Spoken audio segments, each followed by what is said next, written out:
अंगावर एक white shirt, खाली ब्लॅक पॅन्ट घातलेली एक स्त्री दिसत होती.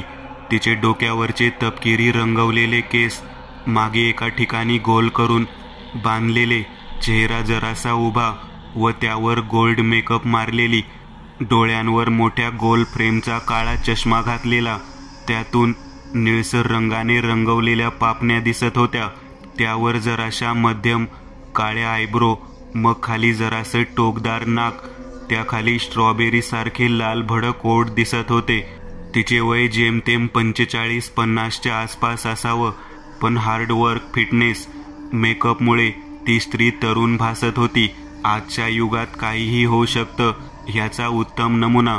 लिफ्टमध्ये एका हातात एक टॅबलेट घेऊन ती पुढे पाहत उभी होती. तिच्या चेहऱ्यावर जरासे गूढ भयमय भाव झळकत होते, जणू कसली तरी भीती असावी तिला. पण कसली? लिफ्ट सुरू असल्याने लिफ्टचे दार बंद होते. पुढे आकड्यांवर चौकोनी पट्टीवर लाल रंग बदलत होते. त्यातच लिफ्टमध्ये ती एकटीच होती. काही वेळ निघून गेला. घंटी वाजल्यासारखा आवाज झाला. लिफ्टचे दोन्ही दरवाजे डाव्या उजव्या बाजूला ऑटोमॅटिक तंत्रज्ञानामार्फत उघडले. तशी ती लागलीच बाहेर पडली. एका कॉरिडॉर सारख्या जागेतून ती पुढे पुढे जात होती. आजूबाजूला खूप साऱ्या रूम्स लागत होत्या. चॉकलेटी दारांवर सोनेरी पट्टीवर इंग्रजी अंकात नाव लिहिलेली दिसत होती. अशातच थोडा वेळ चालून झाल्यावर ती एका रूम पाशी थांबली. समोर बंद दार दिसत होतं. सोनेरी पट्टीवर 666 असं इंग्रजीत अंक लिहिले होते. त्या तरुणीने एक हात वाढवला. दरवाजाची बेल वाजवली. कोण? आतून जरासा वृद्ध आवाज आला. मग हलकेच दार उघडून एक म्हातारी बाहेर आली. त्या म्हातारीच्या मागे अर्धवट उघड्या दरवाजातून रूममध्ये पेटलेल्या सफेद बल्बचा प्रकाश आजूबाजूला झळकत होता. बेडची खालची बाजू, त्यावर प्रथम मऊ लुसलुशीत गादी, वर शाही पातळ चादर नि बेड बाजूलाच एक लॅम्प टेबल होता. त्यावर एक तरुण पुरुषाचा अर्धा हात दिसत होता. अंगात सफेद गाऊन घातलेल्या त्या म्हातारीने त्या तरुण स्त्रीकडे हसतच पाहिलं व म्हणाली, कोण हवंय आपल्याला? ती म्हातारी पुढे काही बोलणार तोच त्या स्त्रीने एका हाताची मूठ वेगाने पुढे त्या बिचाऱ्या सुरकुतलेल्या म्हातारीच्या तोंडावर मारली. वयाची सुद्धा जाण नसते काही माणसांना, नाही का? अरे पण हे काय मित्र हो? त्या स्त्रीची मूठ त्या म्हातारीच्या तोंडापल्ल्याड पारदर्शक असल्याप्रमाणे आरपार शिरली आहे. जणू एका लेझर तंत्रज्ञानामार्फत ती म्हातारी रेखाटली असावी. तिला तिथे उभं केलं असावं. मूठ त्या पारदर्शक म्हातारीला स्पर्शून मागे जाताच एक आवाज आला. ती म्हातारी लहान काळ्या रंगाच्या मायक्रोचिप्स सारखे तुकडे होत हवेत विरून गेली. पासवर्ड? एक रोबोटिक आवाज. तिमीर? ती स्त्री हलकेच इतकेच म्हणाली. मिशन? पुन्हा एक रोबोटिक आवाज. क्रामचंद? Password not allowed. Countdown on 1 2 3. त्या रोबोटिक आवाजात अंक सुरू झाले. त्या रूममध्ये आता लाल रंगाची लाईट टिमटिमू लागली. तसं त्या स्त्रीच्या चेहऱ्यावर धांदळ उडाल्यासारखे भाव दिसू लागले. डोळे डावी उजवीकडे फिरवत ती म्हातारी आठवू लागली. 4 5 6. त्या स्त्रीचे एकदाच दोन्ही डोळे मोठे झाले. जणू तिला आठवलं. ती पटकन म्हणाली. तेवढ्या वेळेतच तिचा श्वास केवढा फुलला होता. जणू 10 अंक पडताच असं काय अघटित घडणार होतं. देवच जाणो. Password successful. आवाज येतच पुढे उघडलेला तो दरवाजा बिनआधाराने पुढे पुढे येत हळूच बंद झाला. मग काही वेळ निघून गेल्यावर त्या स्त्रीनेच आपल्या स्वतःच्या थरथरणाऱ्या एका हाताने दार उघडलं. आत आली. आपल्या मागे दरवाजा ओढून घेतला व लागलीच समोर पाहिलं. काही वेळ अगोदर जे बेड, पलंग, बल्बचा प्रकाश, सर्व दृश्य आता दिसत नव्हतं. आता पुढे 40 मीटर अंतरावर एक भिंत दिसत होती. त्यावर एक मंद लाल दिवा जळत होता. त्या लाल दिवा जळणाऱ्या उजेडाखाली एक काचेचा चौकोनी टेबल होता. टेबलामागे एक काळी खुर्ची होती. तिचं तोंड मागच्या दिशेने असून एक माणूस पाठमोरा त्यावर बसला होता. ती स्त्री हळूच पावलं चालत त्या टेबलापाशी आली. तेवढ्यात तिने आजूबाजूला पाहिलं. त्या लाल दिव्याच्या प्रकाशाशिवाय डाव्या उजव्या वर आणि मागच्या बाजूला अंधार दिसत होता. अगदी काळा अंधार, काजळी, गढूळ, गहिरा गर्द, खोल जाणारा, सर्व शब्दांनी तयार होणारा अंधार. त्या जागेत आजूबाजूला हवा नव्हती, पण गारवा होता. स्मशान शांतता होती. दूर दूरपर्यंत तिथे त्या लाल छोट्या दिव्याशिवाय प्रकाश किरण नव्हतं. नक्की कोणती जागा होती ती? पुढे पाहतच तिने एक औंढा गिळला व कापणाऱ्या आवाजात म्हणाली, बॉस. तिचा तो कापरा आवाज त्या अंधाऱ्या खोलीत गुंजला. काही वेळ तो आवाज गुंजत राहिला, मग निघून गेला. आवाज नाहीसा झाला. पुन्हा शांतता पसरली. तसा बोल. पुढून एक करडा आज्ञाधारक आवाज आला. त्या आवाजाने ती स्मशान शांतता पुन्हा भंग पावली. दूर दूर अंधारी, काजळी, जणू तो आवाज पाण्यासारखा वाहवत नेत होती. त्या थंडीमय गारव्यात सुद्धा त्या स्त्रीला घाम फुटला होता. कपाळावरचा घाम रुमालाने पुसत ती म्हणाली, बॉस, मिशन क्रामचंद फेल झाले. व्हॉट? एक मोठा करडा आवाज. त्या आवाजाने ती स्त्री थरथरलीच. तिच्या डोळ्यांसमोर अंधुकशा लाल प्रकाशात पाठमोरा बसलेला तो माणूस दिसत होता. मिशन फेल झाले? पण मार्शलला पाठवलं होतं ना तुम्ही. मग कसं झालं मिशन फेल? कसं झालं? शेवटच्या वाक्याला त्याचा आवाज चढला होता. ती खुर्ची आता गोल भिंगली व त्या बसलेल्या माणसाचा हाडकुळा देह सुद्धा पुढे आला.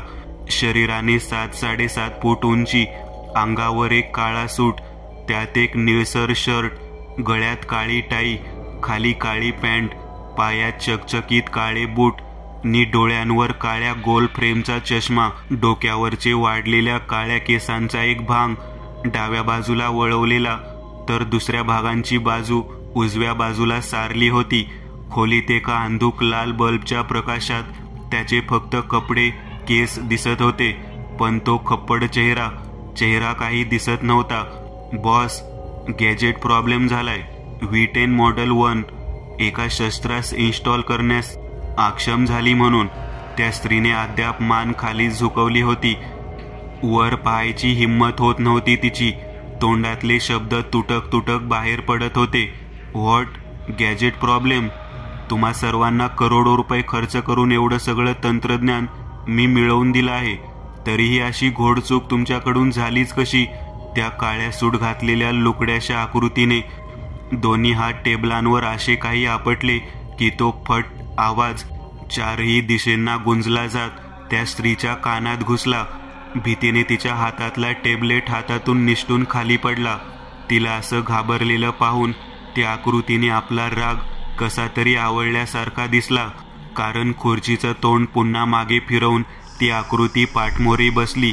सूटच्या खिशात हात घालून त्या आकृतीने त्या खिशातून एक सोनेरी कंपास टाईप बॉक्स बाहेर काढला. त्या प्लास्टिक बॉक्सवर गोल्डमॅन सिगरेट नाव होतं. बॉसने त्या बॉक्सची कव्हर उघडून आपल्या लांब सटक 2 बोटांची चिमटी बनवत त्यातून एक पातळसर चॉकलेटी सिगारेट बाहेर काढली. मग ती सिगारेट हलकेच तोंडात ठेवली. दुसऱ्या हाताने सिगारेटचा बॉक्स त्याच खिशात ठेवून तिथूनच एक शाही सोन्याची कव्हर घातलेला लायटर बाहेर काढला, ज्यावर गुणाकाराचं काळ्या अक्षरात चिन्ह होतं आणि त्या गुणाकारामधोमध एक छोटासा हिरा अडकवला होता. लायटरचा झाकण बाजूला सरकवत त्या आकृतीने लायटर पेटवला. नी तो लायटर चेहऱ्याजवळ आणणार की तेवढ्यात मध्येच तो हात थांबवून त्याने तो लायटर बंद केला. असं का केलं पण बॉसने? आपला चेहरा कोणालाही दाखवत नव्हता का तो? जे झालं ते झालं. आता एक काम करा. त्या स्त्रीने कान टवकारले. आपले स्पेशल रँक टॉप 10चे 5 घोस्टबस्टर्स कमांडोजना तिकडे पाठव. त्या स्त्रीने फक्त मान हलवली. आणि हो, त्या सर्वांना अग्निपंख फायटर प्लेन्स द्या. 1.5 तासात हा मिशन सक्सेसफुल व्हायला हवा. काय? तो करडा हुकुमधारी आवाज. जी बॉस. ती स्त्री त्या पाठमोऱ्या आकृतीकडे पाहत म्हणाली व लागलीच तो टेप उचलून पुन्हा माघारी वळली. तिला असं झालं होतं की कधी एकदाची ह्या खोलीतून बाहेर पडत आहे. अँड डिकोस्टा. ती स्त्री दरवाजापाशी पोहोचताच मागून आवाज आला. तिने पुन्हा वळून मागे पाहिलं. Yes boss. त्या क्रामचंदला मारण्यासाठी अंतस्त्राचा वापर करणार होतात ना तुम्ही? तो चिरकस करडा आवाज त्या खोलीत गुंजला. यस बॉस, पण फक्त एकच एमओ मिळाली होती आम्हाला. व्हॉट? फक्त एकच? Yes boss. का? पुढून पुन्हा प्रश्न आला. कारण बॉस, एका एम्पोची किंमत 5 लाख आहे. बस 5 लाख? आवाज मोठा गर्वाने तुच्छतेने बोलल्यासारखा चढला होता. अरे हाट, 5 लाख काहीच नाही आहेत माझ्यासाठी. भिकारी नाही आहे मी, त्या अनिष्कसारखा जो पैशांचा विचार करायचा हरामखोर. मी म्हणालो होतो ना तुला, हवं तेवढं खर्च कर, पण हा मिशन. बॉसचा सिगारेट धरलेला हात वर आला. तर्जनी मध्यमामध्ये सिगारेट पकडली जात तर्जनी वर होत. मिशन सुटता कामा नये का? बॉसने पुन्हा प्रश्न केला. पण डिकोस्टा नुसती थरथरत होती. एक चकार शब्द बाहेर येईल तर नवलच. हा मिशन गॉडफादरने स्पेशल आपल्याकडे दिला आहे आणि या मिशनची रक्कम माहितीये तुला? त्या स्त्रीने नाही असं म्हणत मान हलवली. तसा पुढून आवाज आला. 200 कोटी. आणि त्या पैशांसहितच माझ्या कंपनीची ओळख जगभरात पसरेल, ते वेगळं. आणि म्हणूनच मला काहीही करून हा मिशन सक्सेसफुल झालेला हवाय. जी बॉस, तुम्ही चिंता करू नका. मी आत्ताच जाते आणि रँक टॉप 10चे 5 स्पेशल ट्रेनिंग दिलेले कमांडोज निवडून त्यांना 5 turbo super boost aircraft, Agnipankh आणि अंतस्त्राच्या एम्पो भरलेल्या कॅनसहित हायवे नंबर 405च्या दिशेने रवाना करते. मिस डिकोस्टाने दरवाजा उघडण्यासाठी हात वाढवला की पुन्हा आवाज आला. डिकोस्टा, मी जायची परवानगी दिली का तुला? तो करडा आवाज. ते वाक्य ऐकून मिस डिकोस्टांच्या गळ्यात श्वास अडकला. तिचे डोळेच विस्फारले. Sorry boss. ती पुन्हा दाराशेजारीच उभी राहिली. हलकेच माघारी वळली. माघारी वळताच एक तांबडा प्रकाश डिकोस्टांना त्या खुर्चीवर पेटलेला दिसला. बॉसने नक्कीच आता लायटर पेटवून सिगारेट शिलगावली होती. मला धीर तर दिलास तू, पण विश्वासाने सांगत आहेस ना की हा मिशन सक्सेसफुल होईल म्हणून? त्या पाठमोऱ्या खुर्ची बाजूनी वर पेटलेल्या लालसर दिव्याच्या उजेडाने सफेद धूर काळसर भासून अगदी मंद गतीने वाकडं तिकडं वर जाताना दिसत होता. Yes boss, I promise. Miss डिकोस्टांचा थरथरता आवाज. बॉसने उजव्या हातातली सिगारेट तोंडाजवळ घेऊन एक झुरका मारला. पुन्हा तोंडातून सफेद धूर सोडत म्हणाला, ठीक आहे. जर मिशन सक्सेसफुल झालं तर तू निवृत्त होशील, आणि जर मिशन अनसक्सेसफुल झालं तर? बॉसच्या त्या खपड चेहऱ्याचे पातळसर काळे ओठ फाकले. तो सफेद दात काढून एकटाच हसला. इकडे मागे मिस डिकोस्टांना मात्र घाम फुटला होता. कपाळावरचा घाम पुसून पुसून रुमाल ओला झाला होता. तशी वेळ येणार नाही boss, I promise. Miss D'Costa. Okay, मग या तुम्ही. तोच करडा हळुवारपणे बोलणारा आवाज. या तुम्ही हा शब्द ऐकताच मिस डिकोस्टाने पटकन दार उघडलं आणि ती बाहेर आली. मग दरवाजा लावून बाजूलाच श्वास घेत उभी राहिली. काही वेळ अगोदर सुंदर भासणारा चेहरा आता पूर्ण घामेजलेला होता. मेकअप अस्ताव्यस्त झाली होती. तो घाम आधी शर्टच्या बाह्यांनी पुसून काढला. निमक तनुजांनी खिशातून एक काळा फोन काढत, टच करत, कॉल लावत तोच फोन कानाजवळ आणला. फोनच्या मागे टी असं इंग्रजीतलं शब्द नि त्या शब्दाभोवती गोल रिंगण दिसत होतं. हॅलो, मी तिमीर, घोस्टबस्टर्स कंपनीची चेअरमॅन तनुजा डिकोस्टा बोलत आहे. Yes ma'am. पुढचा स्त्रीचा आवाज आला. मिशन रामचंद्र फेल झाले, तर त्यासाठी एअर स्ट्राईक करायची आहे. असं म्हणतच मिस तनुजा डिकोस्टा, ज्या की तिमीर घोस्टबस्टर्स कंपनीच्या चेअरमन होत्या, त्यांनी सर्व प्लॅन फोनवर त्या अनोळखी तरुणाला कळवला. ओके मॅम, आम्ही तयारीला लागत आहोत. मिशन सक्सेस होताच मी कॉल बॅक करेल. धन्यवाद. समोरून फोन ठेवला गेला. तसा मिस डिकोस्टाने सुटल्यासारखं तोंडातून एक सुस्कारा बाहेर काढला. हायवे नंबर 405च्या रस्त्यावरून एक आर्मी जीप भरधाव वेगाने पुढच्या 2 पिवळ्या हेडलाईट्स पेटवत धावत होती. हवेला कापत गाडी रस्त्यावरून धावत होती. अंधारातून पिवळे जर्द हेडलाईट्स गाडीला मार्ग दाखवत होते. गाडीचे गोल जाडजूड टायर्स नि त्यात बसवलेले चंदेरी व्हील्स गरगर करत फिरत होते. बंद ग्लासच्या काचांवर हवा सप करत आदळत होती, जणू कोणी हातच आपटत आहे. एका वेड्यासारखी बेभान होऊन जीप रस्ता कापत होती. जीपमध्ये ड्राईव्ह सीटवर मायरा बसलेली, तिच्या बाजूला सोज्वल बसलेला, नी मागे प्रथम नील, त्याच्या बाजूला शायना, मग तिसरी प्रणया. गाडीत विलक्षण शांतता पसरली होती, ज्याच्या त्याच्या चेहऱ्यावर गंभीर भाव झळकत होते. गाडीच्या स्टिअरिंगखाली स्पीडोमीटर दिसत होता. हिरव्या रंगाचा आकडा 180 km/h होता. विंडो ग्लासमधून पिवळ्या हेडलाईटचा प्रकाश दूरपर्यंत जात रस्ता दाखवत होता. त्या पिवळ्या हेडलाईट्स पुढून रस्ता अडवण्यासाठी टपून बसलेल्या अंधाराला लाईट मार्फत दूर सारणार होत्या.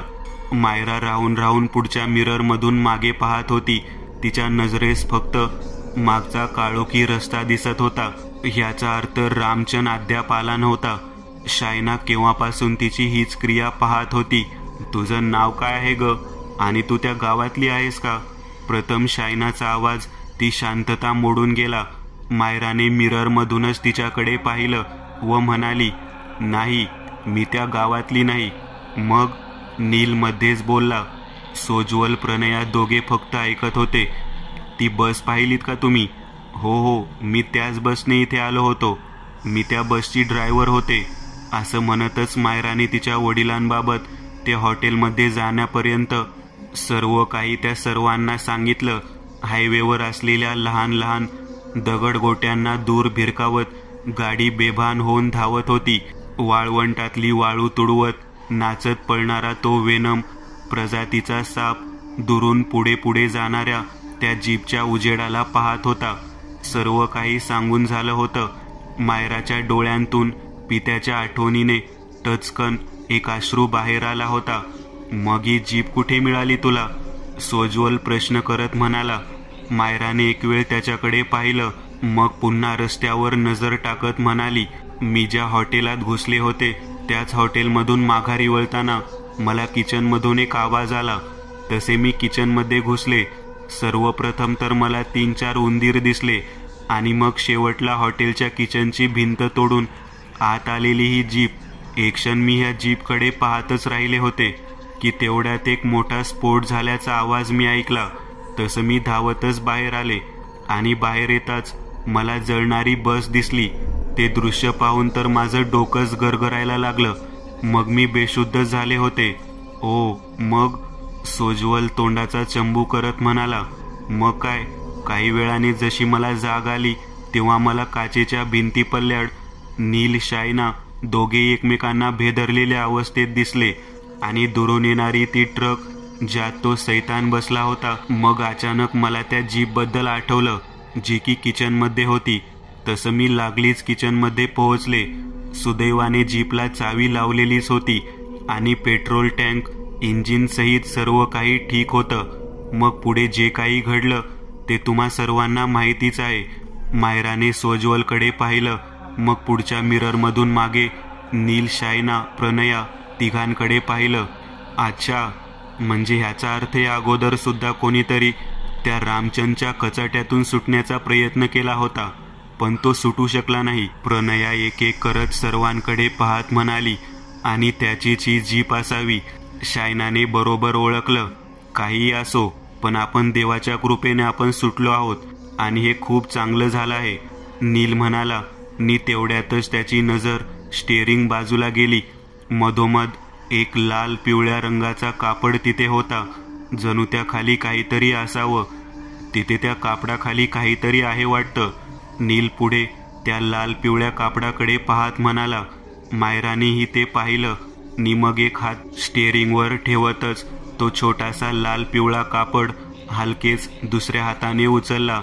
तसे त्याच क्षणी सर्वांना त्या जागेवर एक छोटीशी संतोषी मातेची आणि तिच्या मांडीवर श्री गणेश बसलेली मूर्ती दिसली. अंगात लाल साडी, डोक्यावर मुकुट, गळ्यात सोन्याचे हार, दोन्ही हातात लहान हिरव्या बांगड्या घातलेल्या दिसत होत्या. त्याच्या एका हातात त्रिशूल धरलेला. गर्वाने नडलेल्या आपल्या शक्तीचा वाईट उपयोग करून सामान्य मानवाला त्रास देणाऱ्या असुराचा अंत करण्यासाठी तो त्रिशूल धरला होता. मातेने हाती साक्षात जंगलातल्या राजाच्या म्हणजेच वाघाच्या पाठीवर बसलेली संतोषी मातेची आणि श्री गणेशाची ती मूर्ती पाहून तिथे जमलेल्या प्रत्येकाच्या मनातील भीती जणू झटकन दूर हिंबाळली गेली. नकारात्मक शक्तीचा प्रभाव हा कितीही ताकदवर असो, तिची पकड आपल्या मनावर कितीही जोरदार, एका गंजून गेलेल्या फिट बसलेल्या नटासारखी असो, पण त्यात जर तेलाचा एक थेंब जरी आत पडला तर ती पकड, तो नट मेहनतीने काढता येऊ शकतोच. सकारात्मक ऊर्जेचंही तसंच आहे. मानवी मनाच्या भीतीवर विजय मिळवायचा असेल तर देवांची साथ हवी, त्यांच्यावर मनोभावनेचा विश्वास हवा, देवावर विश्वास हवा. मग पहा कसा विजय मिळवता येतं ते. नील, शायना, सोज्वल, प्रणया चौघांनी दोन्ही हात जोडून मोठ्या आदराने मनोभावे डोळे मिटून कडकडून मातेचा आशीर्वाद घेतला. मनोमन ह्या संकटातून सुटका कर असा धावा सर्वांनी केला. मायराने सुद्धा एका हाताने दर्शन घेतलं, पण डोळे बंद केले नाहीत. ड्राईव्ह सीटवर बसली होती ती. डोळे बंद केले असते तर ॲक्सिडेंट झाला नसता का? मायराने आपल्या वडिलांना दिलेलं वचन अद्याप पाळलं होतं. गाडी 180 km/hच्या स्पीडनेच धावत होती. प्रतिघंटा गाडीचा वेग 180 होता. तास उलटून गेला होता, पण हायवेवर दुसरी कोणतीही गाडी पुढून येताना दिसत नव्हती, आलीच नव्हती. किती विलक्षण बाब नाही का? पूर्णतः हायवे झपाटला होता. आत एंट्री मारली की थेट स्वर्गाचा रस्ताच लागत होता. बाहेर पडणं किस्मत साथ देगी तोही कुछ हो सकेगा वरना. नील, शायना, सोज्वल, प्रणया डोळे उघडे ठेवून एकटक पुढे पाहत होते. मायरा सुद्धा डोळे उघडे ठेवून ड्राईव्ह करत होती. पाहता पाहता आकाशातला चंद्र आता आंधूक आंधूक दिसायला सुरुवात होत होती. काळे ढग लाथाडून लावल्यासारखे पळ काढत होते. कारण सकाळ व्हायला आली होती. हो मित्रांनो, सकाळ होत होती, पण सूर्य मात्र अद्याप आला नव्हता. तो विजयी करता सकारात्मक शक्तीचा दुवा मार्तंडे अद्याप आला नव्हता. आजूबाजूचा रेगिस्तान आता साफ दिसत होता.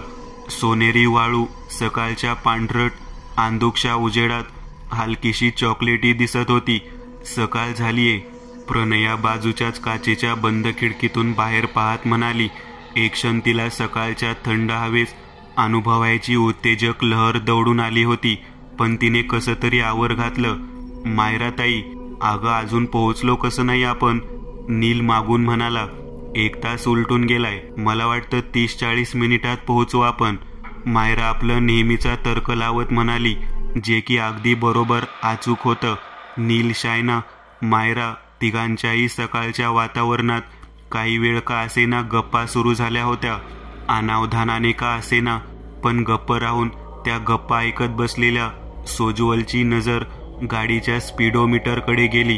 पेट्रोल टक्केवारी दर्शवणारा आकडा कमी कमी होताना दिसत होता. हिरव्या मग पिवळ्यावरून आकडा थेट लाल कलरच्या दिशेने येऊ लागला. ओ शट! सोज्वल एकच वाक्य डबल बोलू लागला. त्याचंही असं वागणं पाहून सर्वजण काय झालं असं त्याला विचारू लागले. पेट्रोल संपते, काहीतरी करा. सर्वांच्या नजरा एकदाच स्पीडोमीटर जवळ गेल्या. एक क्षण सर्वांच्याच अंगावर सरकन भीती चढली. शट! नील सुद्धा एका पाठोपाठ एकच शब्द बोलू लागला. नी इकडे गाडी काही वेळातच धक्के खात गाडी बंद पडली. नी जशी गाडी बंद पडली, एकाच वेळेस एकाच क्षणी सर्वांच्या मुखातून एक किंकाळी बाहेर पडली, जो तो गुरासारखा घसा फाडून ओरडू लागला. हायवेवर उभी जीप बाहेरून संपूर्णतः वाळवंटात एकटी उभी दिसत होती आणि त्या जीपमधून किंकाळ्यांचा, ह्या 4ही जणांचा ओरडण्याचा आवाज येत होता. अरे गप्प बसा! मायरा दोन्ही हात कानांवर ठेवून मोठ्याने ओरडली. तसे चौघेही हाताची घडी तोंडावर बोट ठेवून गप्प बसले. इडियट, कशाला ओरडतोय? आर्मी जीप आहे म्हणजे एक्स्ट्रा पेट्रोल कॅन ही असेलच ना? मायरा म्हणाली. हो, असेल. नक्की शोधूया, चला लवकर. नील झटकन भूतासारखा जागेवरून गायब झाला. 1-2 सेकंद बाकीचे हे चौघे विस्फारलेल्या नजरेनेच एकमेकांकडे पाहू लागले. अरे शोधा ना! नीलचा आवाज आला. तसे सर्व हो करत बाहेर आले. दरवाजे खोलून सर्वजण, नील शायना सीट खाली, सोज्वळ रूपवर, तर प्रणया डिकी मागे पाहू लागली. पण कोणालाही पेट्रोल मिळालं नाही. मिळालं का? मायरा सीटवर बसूनच म्हणाली. पण सर्वांचे पडलेले चेहरे, नाही बोलायची गरजच भासली नाही. आता पायी जावं लागेल का? शायनाने नीलकडे पाहिलं. तसा नील मोठ्या फिल्मी स्टाईलने म्हणाला, नाही माझ्या राणी, पायी नाही जावं लागणार. मग? शायना केविलवाना चेहरा करत न समजून म्हणाली. तसं नीलने दात रागात ओठांखाली चावले. मनात एकदा विचार आला, द्यावं एक कानाखाली, पण त्याने कंट्रोल केलं व हलकेच स्वरात म्हणाला, शायना, तू पायी चालत ये हां, आणि मी ही बाकीची सर्व धावत जाऊ, कारण मागून तो रामचंद आला ना की तुला कायमची लिफ्ट देईल. नील शायना दोघांचं बोलणं सुरू होतं. सोज्वल प्रणया दोघेही त्या भाबड्या निखळ प्रेमाचे रागीट बोल ऐकत हसत होते. मज्जा घेत होते की मायरा ह्या चौघांपासून पुन्हा जीपच्या ड्राईव्ह सीटपाशी आली. दरवाजा उघडाच होता. तिने हळूच सीटपाशी हात नेला आणि तो सीट हलकेच वर उचलला आणि खाली पाहते तर काय, सीट खाली एक सफेद कॅन होती. त्यात ती पूर्ण भरून पेट्रोल होतं. जे पाहून मायरा ओरडलीच, हे गाईज, पेट्रोल भेटलं यार. तिचा मोठ्याने ओरडल्याचा आवाज सर्वांच्या चेहऱ्यावर आनंद झळकून गेला आणि त्याच वेळेस आनंदाला सुतीक लागलं.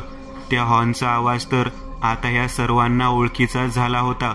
बहिरा माणूस सुद्धा थरथरून ऐकेल असा अभद्र आवाज होता तो. आणि ती काळसर ट्रक, तिचा इंजिनचा घरघरता खर्जातला आवाज. नील शायना, सोज्वल प्रणया, मायरा सर्वांनी वळून एकदाच मागे पाहिलं. रामचंदची काळी ट्रक, बोनेटवर घुबडाचं लाल चित्र, तिचे टपोरे पिवळे जर्द भेदक डोळे ह्या सर्वांकडे पाहत होते. एक क्षण सर्वांच्या मनात धडकी भरली. चाकांच्या मधोमध खाली, नंबर प्लेटच्या थोडं खाली साखळ्या बसवल्या होत्या, ज्यांच्या प्रेतयात्रेत वाजणाऱ्या टाळांसारखा आवाज होत होता. ठणठण. रामचंद्रच्या ट्रकमधला एक चाक, हो, एक चाक पंक्चर झाला होता आणि रस्त्यावरून नुसतं लोखंड गरगर ठिणग्या उडवत पुढे पुढे येताना दिसत होता. बाकी सर्व स्तब्ध झाले होते. भीतीने जागेवर गारटले होते. पण मायरा नाही. मायराने लागलीच कॅन हातात घेतली. त्यासहित चावी काढून ती हवेतच सोज्वलकडे भिरकवली. पेट्रोल होल खोल, लवकर खोल. मायराने असं म्हणतच कॅन नीलच्या दिशेने फेकली.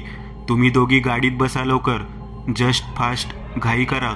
इकडे मायराने ड्राईव्ह सीटचा दरवाजा खोलला. गाडीत बसली. सोज्वलचा हात रामचंद्रच्या पुढे पुढे येणाऱ्या ट्रकला पाहून थरथरायला लागला. त्यामुळे सोज्वलच्या हातातली चावी की हॉलमध्ये भीतीने आत काही शिरत नव्हती, कारण नेम चुकत होता. हात थरथरत असल्याने नेम चुकत होता. आणि हेच दृश्य मायरा पाहत होती की तेवढ्यात तिच्या मुखातून एक शिवी बाहेर पडलीच. अरे टाक ना. मायराच्या तोंडून शिवी बाहेर पडली. प्रणया, शायना दोघीही एक वेळ डोळे मोठे करून तिच्याकडे पाहतच होत्या. खच आवाज करत सोज्वलच्या हातून चावी की होलमध्ये बसली. तीच उजव्या दिशेला फिरवून त्याने पेट्रोल गाडीत ओतण्याचं झाकण खोललं. तसं नीलने कॅनचं झाकण उघडून पूर्णतः कॅनच त्या होलमध्ये ओतायला सुरुवात केली. वेळ शिल्लक नव्हती. कोणत्याही क्षणी सैतानी ते पोहोचणार होता. लाल व्हील फिरवत रामचंदची ट्रक पुढे येत होती. जेमतेम 70-80 मीटरचं अंतर होतं ट्रक आणि जीपमध्ये. पण ते अंतर मागे सोडायला त्या ट्रकला किती वेळ लागेल? पेट्रोल कॅनमधून बुडबुड आवाज करत पाण्यासारखा पेट्रोल कॅनला धडधड धक्के खात हलवत अर्ध पेट्रोल गाडी जात होतं, तर अर्ध खाली रस्त्यावर पडत होतं. मायरा एकटक स्पीडोमीटरकडे, तर कधी मिररमधून मागे दुरून पुढे पुढे येणारा तो ट्रक पाहत होती. पेट्रोल दर्शवणारा आकडा लाल रंग सोडून पिवळ्या लाईनच्या दिशेने निघाला होता. याचा अर्थ पेट्रोल टँक अद्याप भरली नव्हती. पुन्हा एकदा त्या हॉर्नचा आवाज आला. ट्रक जवळजवळ येत होती. नील, सोज्वल, बस झालं, गाडीत बसा. मायरा मिररमधून पुढे पुढे येणाऱ्या ट्रकला पाहत होती. तेवढ्या वेळेतच तिला रामचंदच्या ट्रकचं एक टायर फुटून फक्त लोखंड गोल गोल भिंगरीसारखा ठिणग्या उडवत येताना दिसलं. सोज्वल, तू जा, आत बस. सोज्वल लागलीस निघून जात पुढच्या सीटवर येऊन बसला. नीलने पेट्रोल ओतायचं बंद केलं. मग घाई करतच चावी लावून पेट्रोलचं झाकण बंद केलं. मग धावत मायरा जवळ आला. चावी उघड्या खिडकीतून तिच्याकडे सोपवली. मागच्या सीटच्या दिशेने येऊन दरवाजा खोलला. पण हे काय, दरवाजा उघडत का नाहीये? नीलने कटाक्ष मागे रामचंदच्या ट्रकवर टाकला. जेमतेम 50 मीटरचं अंतर उरलं होतं. जीपचे चारही दरवाजे अचानक जाम झाले होते. सर्वजण दरवाजा खोलायचा प्रयत्न करत होते, पण उघडतच नव्हतं. नील रूफवर बस. मायराने नीलने सोपवलेला पेट्रोलचा कॅन रस्त्यावर फेकला. नी गरकन चावी कीहोलमध्ये घुसवून उजव्या दिशेला फिरवली. धडधड करत पूर्ण जीपला कंपनी देत सुरू झालं. अगं थांब ना, थांब ना. लहान मुलासारखा नील हातपाय हलवत उड्या मारू लागला. मायराने त्याच्याकडे लक्ष न देता फर्स्ट गिअर शिफ्ट केलं. एक्सेलेटरवर दाब सोडला. व्हील फिरवत गाडी रस्त्याला लागली. नील गाडीसोबत धावू लागला. शायनाने बंद काच खाली केली. कमॉन, आत ये लवकर. नीलकडे दुसरा कोणता पर्याय नव्हता. धावता धावताच त्याने जागेवरूनच उडी घेतली. नी थेट उघड्या काचेतून सापासारखं डोकं, मग कंबर, शेवटला पाय असा नील गाडीत घुसला. मायराने एका पाठोपाठ 2 गिअर चढवले होते. नी पुढच्या साईड मिररमधून मागे पाहत होती. रामचंदचा ट्रक पुढे पुढे येत होता. काही वेळा अगोदर मायराने रस्त्यावर फेकलेल्या पेट्रोल कॅनमधून पेट्रोल बाहेर पडत होतं. रामचंदच्या ट्रकच्या फुटलेल्या टायर्सचा व्हील रस्त्यावरून घासत पुढे येत होता आणि त्यामुळेच तो तांबड्या रंगाने तापला जात निखारे उडवत होता की अचानक रस्त्यावर सांडलेल्या त्या पेट्रोलचा आणि त्या तापलेल्या व्हीलचा एकमेकांना स्पर्श झाला की त्याच वेळेस रस्त्यावरून नदीसारखं वाकडं तिकडं सांडत गेलेला तो पेट्रोल पेटला जात सरसर करत नागमोडी वळणे घेत कॅनपाशी पोहोचला. कॅनमध्ये अर्ध पेट्रोल अद्याप शिल्लक होतं. ट्रक वेगाने पुढे आली आणि त्याच वेळेस ट्रकच्या मधोमध खाली त्या पेट्रोल कॅनमध्ये पेटती आग घुसली. रसायनांचं आगीशी मिलन झालं. एक विशिष्ट प्रकारचा आवाज होत स्फोट झाला. गाडीच्या खालून आग वाकडं तिकडं मार्ग काढत वर आली. एकाच वेळेस सर्वांच्या नजर मागे फिरल्या. कसला आवाज झाला, काय झालं? मागे वळून पाहतो तर काय, रामचंदचा ट्रक जिवंत प्रेतासारखा जळत होता. ती काळी ट्रक जागेवर थांबून जळत होती. काचा, बोनेट, रूप सर्व काही आगीने आपल्या कचाट्यात घेरून ठेवलं होतं. ओ माय गॉड, रामचंदची ट्रक फुटली म्हणजे आपण जिंकलो. तो पातळात धाडला गेला. नील गाडीत जल्लोष साजरा करत म्हणाला. म्हणजे? मायराने न समजून विचारलं. तसं नीलने मार्शलचं बोलणं तिला ऐकवलं. ट्रकचा स्फोट होताच तो सैतान पुन्हा पातळात खेचला जाईल. ओ खरंच? मायरा सुद्धा खुश झाली होती. यस, म्हणजे आपण वाचलो तर. प्रणय, शायना, मायरा दोघांनाही टाळी देत म्हणाली की अचानक एक मोठा इंजिनचा गर्जना केल्यासारखा आवाज उभ्या आसमंतात दणाणून गेला. गाडीत पसरलेल्या आनंदाला दुःखाचा फटका बसला. यार, हे रामचंद मरता क्यों नाही? नील लहान मुलासारखं तोंड वाकडं करत म्हणाला. जळती चित्ता चालत यावी तशी ती रामचंदची ट्रक हळूहळू पुढे येऊ लागली. अंगावर आग घेऊन सैतान मानवाचा पुन्हा एकदा पिच्छा सुरू झाला होता. मायराने उघड्या काचेतून मध्यमा मागच्या दिशेने रामचंदला दाखवला. दुसऱ्या हाताने गिअर शिफ्ट केलं. व्हील फिरवत गाडी जागेवरशी हलली. वेग हवा होता. आता वाचायचे असेल तर वेग हवा होता. आता कसलाही विचार करू नकोस बाई, शायना म्हणाली. म्हणजे? जरा त्रासिक सुरातच न समजून मायरा म्हणाली. एव्हाना तिने चौथा गिअर शिफ्ट केला. मी केव्हापासून पाहतेय की गाडी 180 km/hच्या स्पीडनेच धावतेय. तू लास्ट गिअर शिफ्ट करतच नाहीयेस. शायनाच्या या वाक्यावर मायराला आपल्या वडिलांची ती नेहमीची 200च्या स्पीडची अट आठवली. तीच अट मायरा शायनाला सांगणार होती. बाकीचे तिघेही तिच्या तोंडाकडेच पाहत होते, पण तिने ते सांगितलं नाही. उगीचच कोणी थट्टेवर नेलं तर. आणि वेळही तशीच होती. मायराताई, मला वाटतं की तू लास्ट गिअर शिफ्ट करावंस, कारण आपल्याला ह्या हायवेवरून लवकरात लवकर बाहेर पडायचंय. हा सैतान आता काही ऐकायचं नाही आपल्याला. आता मेलो तर मेलोच, पण तू स्पीड वाढव, नील म्हणाला. आणि त्याच्या वाक्याला दुजोरा देतच शायना सोज्वल प्रणया सुद्धा उच्चारली, हो मायरा, नील अगदी बरोबर बोलतोय. तो सैतान आणि त्याची ट्रक भलतीच ताकदवर आहेत, अमानवीय शक्तीने नडलेली आहेत. तो केव्हा कसा आपल्याला गाठेल सांगता येत नाही. हो, प्लीज वाढव स्पीड, सोज्वल प्रणया म्हणाले. मायरा पुढे मोठा डावपेच निर्माण झाला होता. एकतर्फी वडिलांना दिलेलं वचन, दुसऱ्यातर्फे स्वतःचा जीव वाचवण्यासाठी तेच वचन मोडावं लागणार होतं. मायराने झपकन डोळे बंद केले. वेळ आली होती. काही गोष्टी, काही वचने तोडण्याची वेळ आली होती. तो बंधन आता तोडायचा होता, कायमचा न कायमचा दूर हिबाळायचा. मायराने आपल्या पित्याला दिलेलं वचन तोडायचं होतं. जिवंत राहायचं असेल तर हे करावंच लागणार होतं. काही बांधील वचनांनी जर आपल्याला नुकसान होत असेल किंवा त्या वचनांचा काही फायदा नसेल तर त्या वचनांना, त्या वायद्यांना काही अर्थ नाही. मायराने खाडकन डोळे उघडले. पुढे विंडो ग्लासमधून जीप पुढचा रस्ता अगदी हळुवारपणे कापताना दिसत होती. नी मागून तो पेटलेल्या जिवंत चितेसारखा ट्रक भरधाव वेगाने पुढे पुढे येत होता. थरथरणाऱ्या डाव्या हाताने मायराने गिअरला स्पर्श केला. नी इतक्या वर्षाचा तो बंधनमय भिंतीचा कवच तोडून टाकला. सॉरी पप्पा, मायराने असं म्हणतच लास्ट गिअर शिफ्ट केलं. गिअर खाली विशिष्ट प्रकारच्या वायर्स, काही आकडे बदलले. नी तो 200चा मार्ग खुला झाला. हवेला कापत जीप चित्यासारखी दौडू लागली. मागची रामचंदची ट्रक मागे पडू लागली, पण अंतर जेमतेम 60-70 इतकंच होतं. हायवेवर काही छोटमोठे खड्डे होते, त्यातून जीप अगदी टुनटुन उड्या मारत बाहेर पडत होती. हवेचा विशिष्ट प्रकारचा चापट बसवल्यासारखा सपसप आवाज काचेवर आदळत चपराक बसवत होता. नील, शायना दोघेही एकमेकांना जवळ ओढून बसले होते.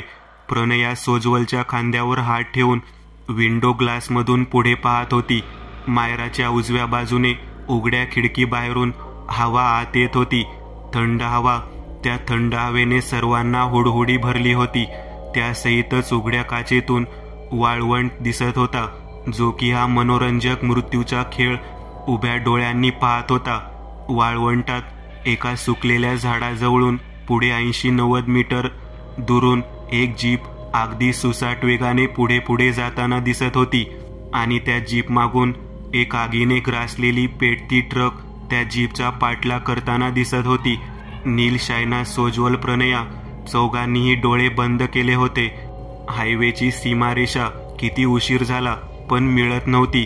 जणू काही सुटका नशिबात लिहिलीच नसावी. आपापल्या जोडीदारासमवेत आयुष्यभर सुखात संसार करण्याचे स्वप्न ह्या चौघांनी पाहिले होते, पण ते आता पूर्ण तरी होणार होते का? सर्वांच्या मनावर दुःखाचा अंमळ चढला होता.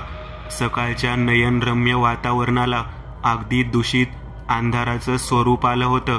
मायराने ड्राईव्ह करता करता एक कटाक्ष संतोषी मातेच्या मूर्तीवर टाकला. तिच्याही मनात आथंग दुःख गोंधळ चालला होता. हे आई, मायराचा आवाज ऐकून नील, शायना, सोज्वल, प्रणया सर्वांनी डोळे उघडले. भक्तांना वाचवण्यासाठी तू कधीच मागचा पुढचा विचार करत नाहीयेस ना माते? मग आज तुझी ही मुलं एका मोठ्या संकटात सापडली आहेत. नील, शायना दोघेही अश्रू गाळत हात जोडून संतोषी मातेच्या मूर्तीकडे पाहत होते. आई, तुला तुझी ही लाडकी भक्त आज या कलियुगात हाक देत आहे. राक्षसांचा अंत करणारी तू, भक्तांच्यावर माया ओवाळून टाकणारी तू, तुला मी आव्हान करत आहे आई. धावून ये, धावून ये आई, भक्तांच्या मदतीला धावून ये. त्या सैतानांचा अंत कर. हो बाप्पा, मदत करा. नील सुद्धा हलकेच पुटपुटला. नी त्याच क्षणी त्याला दिसलं खूप सारी झाडे आणि झाडांमधून जाणारा रस्ता. बाजूलाच वेलकम सिटी लिहिलेलं नाव होतं. हे गाईज, ते बघा आपलं शहर. नील मोठ्यानेच ओरडला. नी त्याच क्षणी जीपला एक वेगवान धडक बसली. नील, शायना, सोज्वल, प्रणया चौघांनीही डोके चोळत मागे वळून पाहिलं. आगीने पेटलेली ट्रक. नी त्या पेटत्या ट्रकमध्ये ड्राईव्ह सीटवर रामचंद बसला होता. पूर्ण ट्रक आग लागली होती, पण या सैतानाला काहीच फरक पडत नव्हता.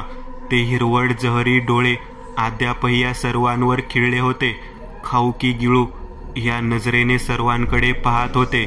मी जाऊ देणार नाही तुम्हाला, नाही जाऊ देणार. क्रामचंदचा खर्जातला आवाज सर्वांनी ऐकला आणि तेवढ्यात पुन्हा ट्रकने जीपला एक धडक दिली. हायवेची एंड सीमा अद्याप 1 किलोमीटरवर होती. ट्रकने धडक देताच जीप आणि ट्रकचं अंतर वाढत होतं. तसं धडक देण्यासाठी पेटलेली ट्रक पुन्हा जीप जवळजवळ स्पीड घेत येत होती. मागून रामचंदचा हसण्याचा ओरडण्याचा आवाज काळजात चरचर करत कानात घुसत होता. मायरा स्पीड वाढव ना, मागून नील म्हणाला. पण मायरा बोलणार तरी काय? गाडी जितकं वेग होती तितक्या वेगानेच पळत होती. पण मागे मानवीय वेगाला हरवणारा अमानवीय वेग होता. त्या समवेत निभाव लागणं असंभव होतं. क्रामचंदचा मोठ्याने हसणारा गडगडाटी आवाज, त्याचे ते हिरवट जहरी डोळे आगीतही चमकत होते. शेवट जवळ आलाय तुमचा. ह्या हायवेवरून आजपर्यंत कोणीच वाचू शकला नाहीये आणि ह्या पुढेही वाचणार नाहीच, कधीच नाही. क्रामचंदने आपल्या बलदंड एका हाताने शेवटचं गिअर शिफ्ट केलं. मागच्या नळीतून काळसर दूर नि तो अभद्र हॉर्नचा आवाज, सर्व काही संपलं होतं. एक धडक बसणार होती. गाडीचा चेंदामेंदा होऊन सर्वजण मरणार होते. सुटकेचा मार्ग फक्त 50 मीटरवर येऊन ठेपला होता. वेलकम सिटी फलक दिसला जात सर्वांनी डोळे बंद केले. क्रामचंदचा ट्रक पुन्हा वेगाने पुढे येऊ लागला. 1 फुटाच्या अंतरावर आला. पुढे एक धडक बसणार होती. 5 निष्पाप जीवांचा बळी जाणार होता की तोच उभा असमंत जणू दणाणून उठला. सकाळच्या ढगांमधून त्यांना बाणाच्या पातीसारखे भेदत सूर्यदेव 5 काळ्या रंगाचे एअर फायटर प्लेन्स घो विशिष्ट प्रकारचा आवाज करत उडत आले. अग्निपंख या 5ही जणांना वाचवण्यासाठी आले होते. सकाळच्या शुभसूर्याची किरणे थेट समोरून अर्धाकार झाडामधून वर येताना दिसली जात. एक किरण संतोषी मातेच्या डोक्यावर पडली आणि त्याच वेळेस ही 5ही प्लेन्स सुद्धा वेगाने उभा असमंत दणाणून सोडत हायवे नंबर 405 मध्ये घुसली. तो आवाज ऐकून नील, शायना, सोज्वल, प्रणया, मायरा सर्वांनी झपझप करत आपल्या डोळ्यांच्या पापण्या उघडल्या. आता प्रत्येकाच्या नजरेस वर आकाशात 5 काळ्या रंगाचे एअर फायटर प्लेन्स दिसले. माय गॉड, मदत आली, मदत आली, मार्शलच्या कंपनीकडून मदत आली. नील मोठ्या खुशीतच ओरडला. मागे क्रामचंदच्या ट्रकचा स्पीड कमी झाला होता. जीप सुसाट वेगात पुढे निघून गेली, कारण क्रामचंद सुद्धा ते 5 प्लेन्स त्यांचा वेग पाहून काही क्षण भांबावून गेला होता. आकाशात वाकडे तिकडे फिरत अग्निपंख, ज्यांचा ताशी स्पीड 2000 किलोमीटर/आवर होता, ते इंजिनचा घो आवाज करत उभा असमंत हादरून सोडत होते. अग्निपंख एका प्लेनमध्ये छोटीशी चौकोनी स्क्रीन दिसत होती. त्यावर एक सरळ हायवे आणि त्या हायवेवर एक पेटलेली ट्रक, तिच्या पुढे एक आर्मी जीप पळताना दिसत होती. टार्गेट, आत बसलेला घोस्टबस्टर कमांडो म्हणाला. तसा आजूबाजूला त्याच्या जोडीने आलेल्या प्लेनमधूनच एक आवाज आला. टार्गेट, ती पेटलेली ट्रक दिसते. Just shoot, don't waste time. सूचना मिळाली. विषय संपला होता. समोर एक काळ्या रंगाची उभी स्टिकसारखी जाडजूड स्टिअरिंग होती. त्यावर एक लाल बटन होतं. तेच त्या सर्वांनी एकाच वेळेस दाबलं. तसं प्लेन खालून एक कॅनन गनचं तोंड बाहेर आलं आणि मोटर जशी चालू होण्या अगोदर गोल भिंगावी तशी वेगाने फिरू लागली. आणि एकदाच 5ही प्लेनमधून एक आवाज, धडाड फटाक्यासारखा आवाज घुमला. आणि एका पाठोपाठ 5 जळणाऱ्या तांबड्या ठिणग्या हवेतून तालांसारखा आवाज करत खाली झेपावल्या. नाही नाही, मी तुम्हाला असं जाऊ देणार नाही. क्रामचंद कोणालाच सोडत नाही. पुढची जीप हायवेची सीमा ओलांडत आहे हे पाहून क्रामचंद गरजला. त्याचा आवाज ह्या चौघांनी ऐकला होता. तशी सर्वांची नजर मागे वळली. पेटणारी ती अग्नी ट्रक, अगदी हेवन घेऊन जाण्यासाठी आलेलं वाहन. एक वेळ सर्वांना भासलं. पुन्हा एकदा ती ट्रक तिप्पट वेगाने जीपला धडक देण्यासाठी पुढे सरसावली की तोच वर आकाशातून काहीतरी आगीसारखं लहानसर ठिणग्यांप्रमाणे चमकणारं वेगाने खाली येत ट्रकवर आदळलं. त्यांचा फट असा फटाके फुटल्याप्रमाणे आवाज झाला. अंतस्त्राच्या गोळ्या चालून आल्या होत्या, ज्या अशाच ह्या हैवानाला सोडणार नव्हत्या. त्याच्या चुकीच्या पाशवी कृत्यांची शिक्षा त्याला देणार होत्या. एक चुकीच्या शिक्षेची भरपाई होणार होती. वर कॅननची मोटर चालणीतून माती गाळावी तशी गोळ्यांचा कव्हर्स हवेतून खाली फेकत होती. अंतस्त्राच्या गोळ्या मुक्त होऊन बाहेर पडत होत्या. पाण्यासारख्या दिसणाऱ्या त्या गोळ्या जशा कव्हरमधून बाहेर पडायच्या तशा त्या वर हवेतच पेट घेत होत्या. प्रथम चंदेरी, दुसरा निळा आणि शेवटला ठिणग्यांप्रमाणे हवेतून सरसर सूर मारत क्रामचंदच्या ट्रकवर बरसत होत्या. त्या माराने ती आग विझत होती. बोनेट काचा ताडताड फटफट आवाज करत फुटत होत्या. हलकेचे गोळी येऊन क्रामचंदच्या छाताडात घुसली. गोळीच्या आघाताने त्या क्रामचंदच्या सैतानाच्या चेहऱ्यावरचे ते रागीट भाव काही सेकंद का असेना वेदनेत बदलले होते. क्रामचंद भयानक आरोळी ठोकत विवळला. क्रामचंदच्या छाताडातून गोळी लागलेल्या जागेवर एक लहानसर होल तयार झालं होतं, ज्या होलमधून काळसर रक्त बाहेर पडत होतं. क्रामचंदने वर आकाशात पाहिलं. ती हिरवट जहरी नजर त्या पाचही प्लेन्सवर रागीट खुनशीपणे स्थिरावली होती. ह्यावेळेस वाचले, पण पुढच्या वेळेस क्रामचंदच्या पुढच्या शब्दांना बाहेर पडण्यासाठी पुरेसा वेळ मिळालाच नाही, कारण वरून आकाशातून शेकडोने पेटते तांबडे स्फटिकरूपी अंतस्त्राच्या गोळ्या पावसासारख्या टपटप आवाज करत ट्रकवर आदळल्या होत्या. एका पाठोपाठ भयान ओरडणारा क्रामचंदचा आवाज. अंतस्त्राच्या गोळ्यांनी, त्यांच्या मारांनी क्रामचंदच्या ट्रकचं बोनेट, काच, खिडक्या, मागचा भाग सर्व काही ॲसिड ओतल्याप्रमाणे वितळू लागलं होतं. नील, शायना, सोज्वल, प्रणया, मायरा हायवे नंबर 405ची सीमा ओलांडून सुखरूप बाहेर आले होते. गाडी आता सीमेपल्ल्याड थांबली होती आणि सर्वजण मागे वळून क्रामचंदचा लाव्यासारखा वितळणारा ट्रक पाहत हायवे नंबर 405च्या कचाट्यातून सुखरूप बाहेर पडले होते. एका वाईट शक्तीला ह्या पृथ्वी तलावर राहण्याचा हक्क नाही. तिचं घर हे पाताळ तिमिर आहे हे पुन्हा एकदा निसर्गाने तिचा अंत करून पटवून दिलं होतं. मायराने हलकीच चावी फिरवली. गिअर टाकलं तसं हलकेच मागची लाल लाईट दाखवत गाडी पुढे पुढे जाताना दिसू लागली.